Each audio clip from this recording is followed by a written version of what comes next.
Tribulation Ready Survival. I'm Michael, and we're going to do a couple things today. I'm going to talk to you a little bit about some things that I've learned and some things that I'm trying to do to get myself prepared, as well as learning and feeding my brain so that I can make these videos and hopefully help you guys feed your brain.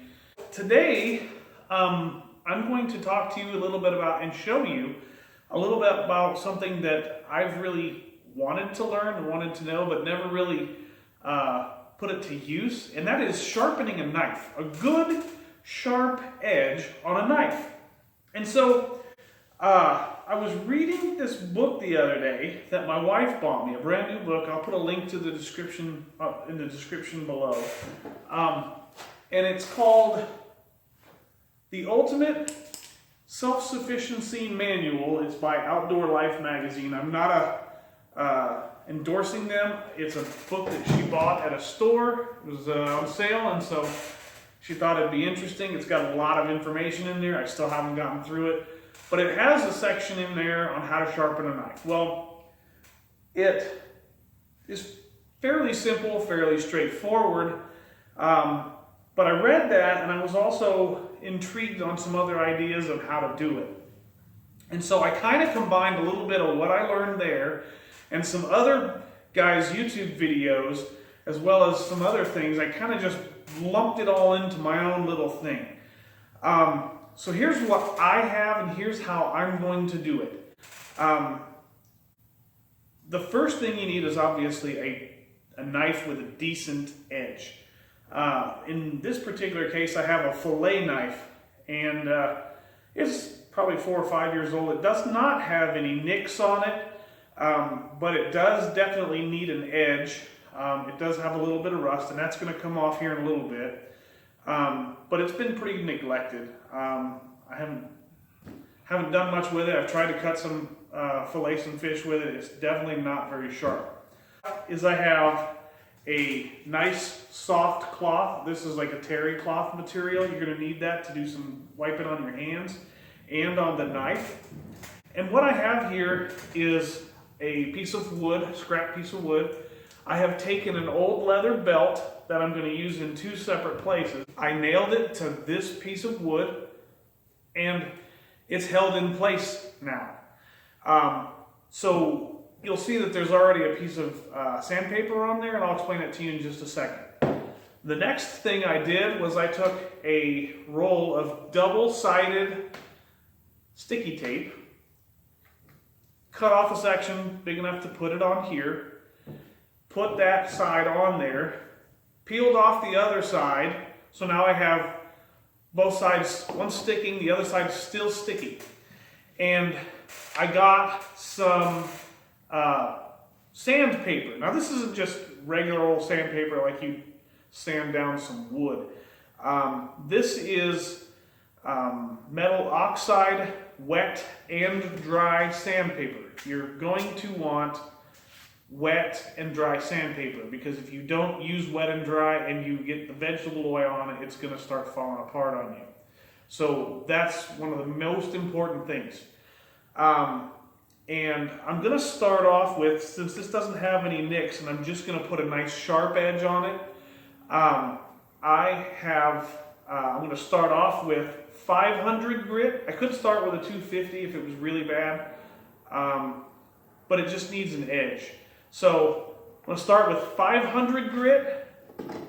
I'm going to work my way up to 1,000 grit, and then I'm going to finish it off with a nice polish on 1,200 grit. I can already tell that there's anything on there. It's really fine. It's more of a polishing, finishing than anything. But after we're done with that, we're going to go one more step further.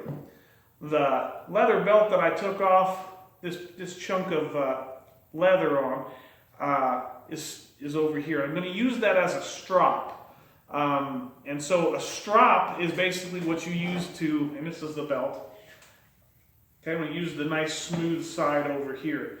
A strop is what you use once you get a little bit of that metal off of the knife and it's nice and sharp. You're going to have what's known as a burr, a little bit of a burr on there, which is leftover pieces of metal, and you want to get those off. And I'll show you how to strop here in just a little bit. So the first thing I did was I cut out my 500 grit sandpaper. Next thing I'm going to do, get this out of the way. Next thing I'm going to do is I'm just going to take my finger, and I don't need a whole lot of oil, just a little bit. And I'm going to brush it on here, just like this.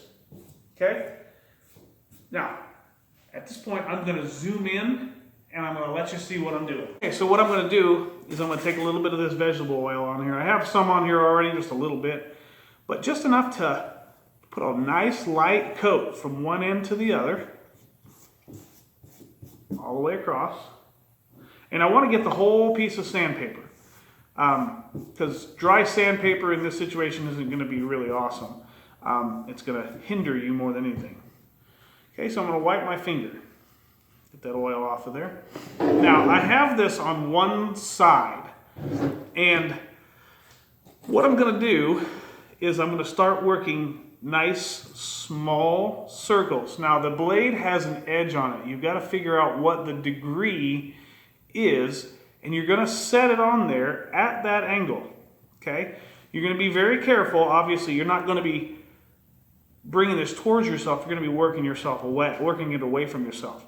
On one edge, I'm going to make nice small circles, just like this. Okay? And I'm going to put a little bit of pressure on it. I'm going to work my thumb down here. I'm going to put a little bit of pressure as I make my way down the end of the knife. Okay?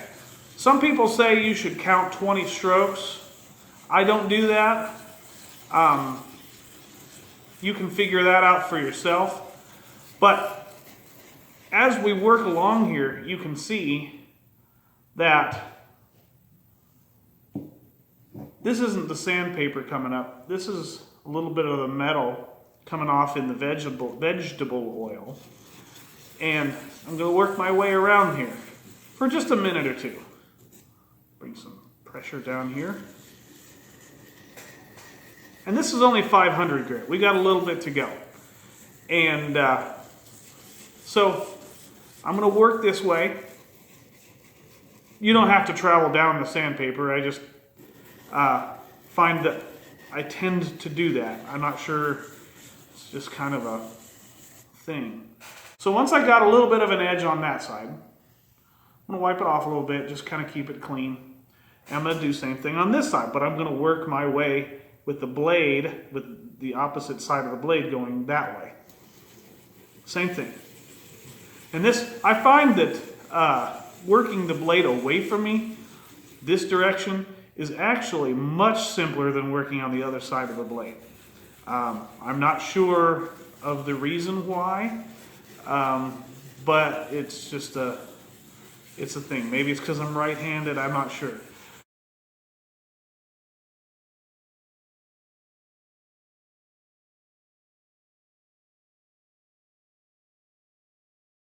Okay, so I've got my strop here. I've got the nice smooth side out, okay?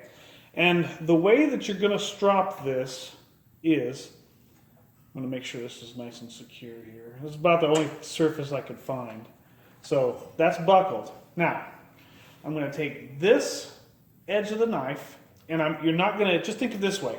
Do not cut towards yourself. So you don't want to come this way, you want to go away from you. And that's going to take off any of those little tiny metal pieces that you can hardly see. They're microscopic. This is going to help hone those off of there. And so it's going to go just like this.